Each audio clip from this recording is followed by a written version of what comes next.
స్థానిక సంస్థల ఎన్నికలలో సరికొత్త అధ్యాయం. డబ్బుల హ్యాట్రిక్ దిశగా పయనిస్తున్న వ్యక్తి. బాంఛన్ కాల్ముక్త అనే బానిస సంకలన తెచ్చి ప్రజాస్వామ్యాన్ని ప్రజల వద్దకు చేర్చిన పేదల నాయకుడు, దొరల గడీలకు ఎదురొడ్డి నిలిచిన నాటి యువకుడు, నేడు గత 30 ఏళ్ల సర్పంచ్గా కొనసాగుతూ మరోసారి స్థానిక సంస్థలలో తన సనత్తిమణి గెలుపుకై సమరశంఖం పూరించిన వ్యక్తి దాట్ల రవణ అలియాస్ కొమ్మినేని రవి. తెలంగాణ రాష్ట్రంలో ఉమ్మడి వరంగల్ జిల్లా నర్సింహులపేట మండలానికి చెందిన రవణ రాజకీయాల్లో 2001 మొదటిసారి సర్పంచ్గా గెలవడంతో ప్రారంభమై 2005, 2010, 2015లో తన సతీమణి, 2019లో తను వరుసగా 5 సార్లు సర్పంచ్గా గెలుపొంది ప్రజలకు సేవలు అందించారు. మరోసారి నేడు బీసీ జనరల్ మహిళా రిజర్వేషన్ రావడంతో ఇటీవల విడుదలైన స్థానిక సంస్థల ఎన్నికల నోటిఫికేషన్లో తన సతీమణి కొమ్మినేని మంజులతో నామినేషన్ వేయించారు. ఈ సందర్భంగా రవణ మాట్లాడుతూ గత 30 ఏళ్లుగా నిస్వార్థంగా ప్రజల సేవ కోసమే తన కుటుంబం పనిచేస్తోందని, మరోసారి తన కుటుంబానికి అవకాశం కల్పించాలని కోరారు.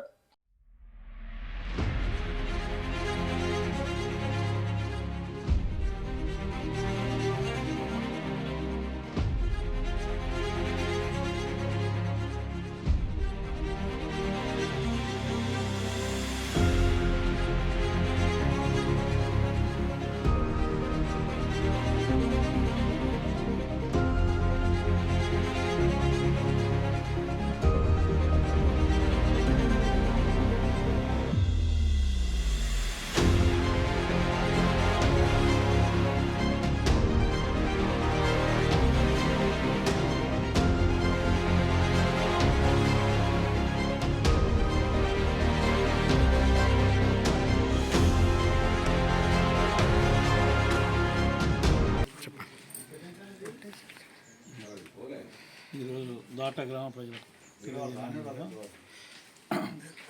దాట్ల గ్రామంలో 2021లో సర్పంచ్గా మొదటిసారి నన్ను ఎన్నుకోవడం జరిగింది. నేను చేసే కార్యక్రమాలు, అభివృద్ధి కార్యక్రమాలు చూసి 2026లో రెండోసారి ఎన్నుకోవడం జరిగింది. అలాగే మరోసారి మా సతీమణి కొమ్మినేని మంజుల గారిని ఎన్నుకోవడం జరిగింది. 4వసారి జనరల్ స్థానంలో నన్ను ఎన్నుకోవడం జరిగింది. ఈసారి జనరల్లో కొమ్మినేని మా సతీమణి మంజుల గారిని నిలబెట్టడం జరిగింది. ఈ గ్రామంలో జరిగిన అభివృద్ధి కార్యక్రమాలు చూసి ప్రజల సమస్యల పరిష్కారంలో ముందుంటా కాబట్టి రాబోయే రోజుల్లో కూడా నేను చేసిన డెవలప్మెంట్ చూసి ఓటేమని అడుగుతున్నాను. గ్రామం అభివృద్ధి చేసిన, గ్రామంలో అభివృద్ధి పనులు చాలా చేసిన, సీసీ రోడ్లు చేసిన, డ్రైనేజ్ చేసిన, అంతర్గత రోడ్లు చేసిన, వీటి ఇప్పుడు Datla to Vantharpula, Datla to Chillanchalla, Datla to Rampuram,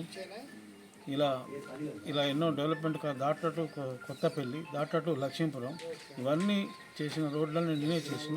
గ్రామ అభివృద్ధికి పాటుపడ్డా. రాబోయే రోజుల్లో కూడా గ్రామ అభివృద్ధికి పాటుపడతా మా సతీమణిని అత్యధిక మెజార్టీతో గ్రామ ప్రజలు గెలిపారని కోరుకుంటున్నాను.